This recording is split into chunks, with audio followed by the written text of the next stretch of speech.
So what you just saw was a method I have devised for recording fluorescent lights without seeing the 60 hertz flicker lines or anything at all.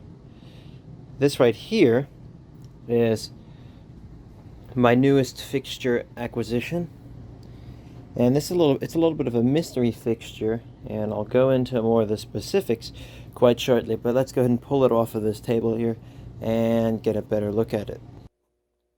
So you guys might have seen my more recent videos I've uploaded detailing my fluorescent light collection. These were recorded about 3 years ago and just never uploaded. I never got around to it.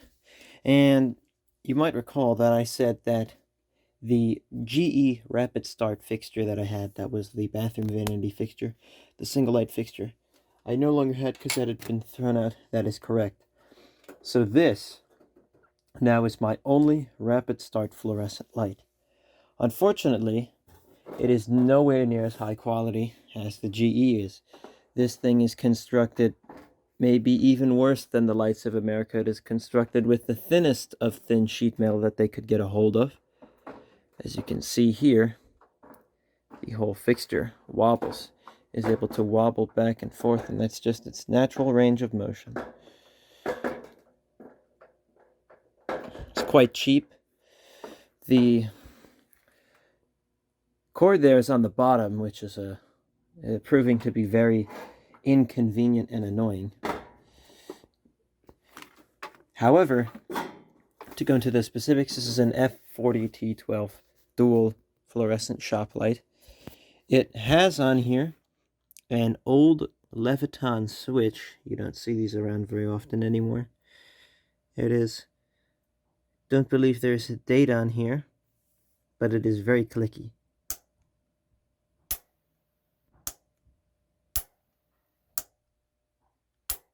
But despite that fact, you can still see some arcing inside, which I find interesting. We have an old cord here, probably a not original plug. Or it might be original. Royal Electric is the name of the cord, which is on there. But other than that, there is no identifying markings on this fixture. There's an Underwriter Laboratories sticker right there. And that is it. It is a no name, no brand, Rapid Start fluorescent fixture. So, in addition, there are also the light holders are Leviton. I wonder if this is a Leviton fixture. I've never heard of Leviton making fluorescent fixtures, but they might have for a short period of time, considering how much of their stuff is on here. They're very cheap. They're the unfortunately bad fluorescent light holders where it is a drop-in and then rotate. It's not a 3-point triangular setup, so that is unfortunate. However, they also move around a lot, as you can see. The only thing which stops them from completely sliding out of their simple little ribs that they're held in with on either hand side is the actual top plate. They often are actually really far out, so the terminals of the fluorescent light barely touch the contacts there. No good. And also, the only thing stopping you and insulating anyone from the contacts in there and the live voltage is this simple piece of cardboard, which you see right here. And actually, this piece of cardboard had buckled over the years and was starting to bow outward. So I've put a piece of clear tape over it to help the insulating properties and to assure that they do not come undone and start to come outward again. So let's go ahead and unscrew it right now. Also, the base plate on either end, which you see here, is only held on with another one of these screws on the bottom. Otherwise, that would come completely off as well. And our top will just come off like so. You can see the how thinly this is constructed.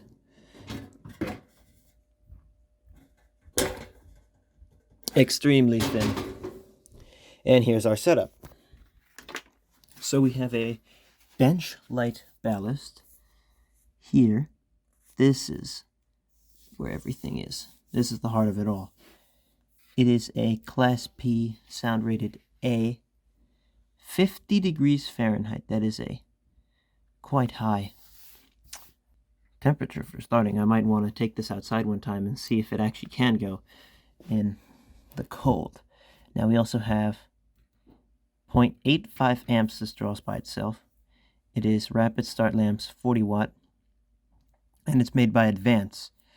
I guess Bench Light is a trademark sub-company, whatever you want to call it. But it's a little warm because I've been running this light recently. And we also see the... Yeah, I don't know about that. This is probably a not unoriginal cord. And I'm also tempted to remove the cord location from this space right here and move it to the sides, as you can clearly do here, like most normal fluorescent light fixtures. So that is something that I will probably do in the future with this fixture. We have noise dampeners, rubber noise dampeners here on either, or at least on this side of the ballast. This side is just kind of clipped in. It is quite hefty, a ballast. I'm not sure when this is made. This looks like maybe 80s. And we have these nice lamp holders. And actually, this transformer looks a little bit older than the whole fixture itself. The whole fixture with the wires and everything, it looks a little bit newer. This is the only notice which is stamped in. Before installing fixture, read sheet card instructions. And it said replace with Class P ballast only. And other than that, that is all of the markings on this fixture. So let's go ahead and get it powered up. All right, so now that I have the two bulbs and I still have the cover on the top there off, you can really see this fixture's cheapness. When I rotate it, kind of, let's see. You hear the bulbs disconnecting. They move around and get pushed around in the lamp holders. That's how much this fixture warps and contorts. So we have our kilowatt EZ here, and we'll go ahead and get some calculations. First, we'll start off with power factor and go ahead and turn it on in its switch here.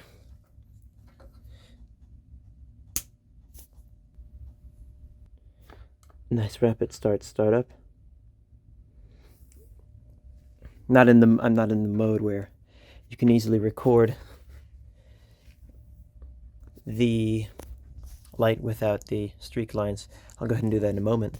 But our power factor is 0.69, almost 70. Oh, there it goes. Power factor 70. That's pretty decent. Pretty decent. I have some others which are definitely not that good. 52 watts. 51. It's going up, but got 0.62 amps, and yeah. So here it is. Accurate representation of what the light actually looks like. Alright, so what you see here is exactly how I see this light. Let's see the two bulbs. It's a 40 watt preheat / rapid start Westinghouse bulb. That's a bit of an older one. And then a Philips 40 watt. Both of these are cool white. You can particularly hear the ballast now.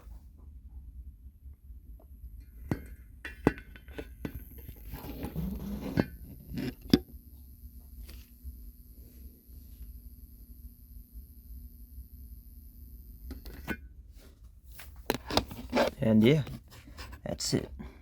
The bench light ballast there.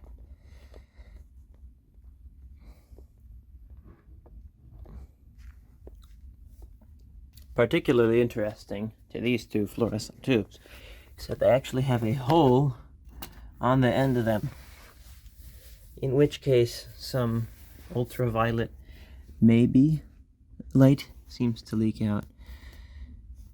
You probably will be unable to see it, but there it is. There is a purple glow within the lamp holders there. This is what the whole workshop looks like, lit up by this light. It produces a pretty good amount of light, and it does not have its reflector on either. Earlier, I was experiencing an issue where the ends of the tube appeared to be flickering on camera. As you can see now, that issue has all but disappeared now that the light has warmed up. And now that the light has warmed up, let's go ahead and get some measurements and calculations. So there's our voltage. Our power factor is approximately 7.7 or 7.7D. It's pretty good. I believe normal is like 50 and 60 and stuff. There it is. That's just hertz. Let's go and increase this stuff back to automatic.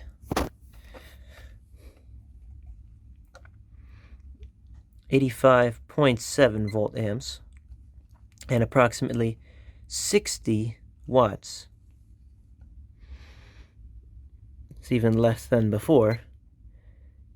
0.7 amps, almost, a little over, a little less, I mean, than 1 amp. And yeah, that is the light without its reflector on.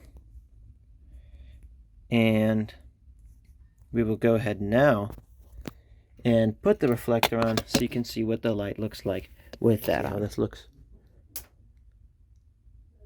magnificent. And there it is. It's exactly how it appears to the human eye.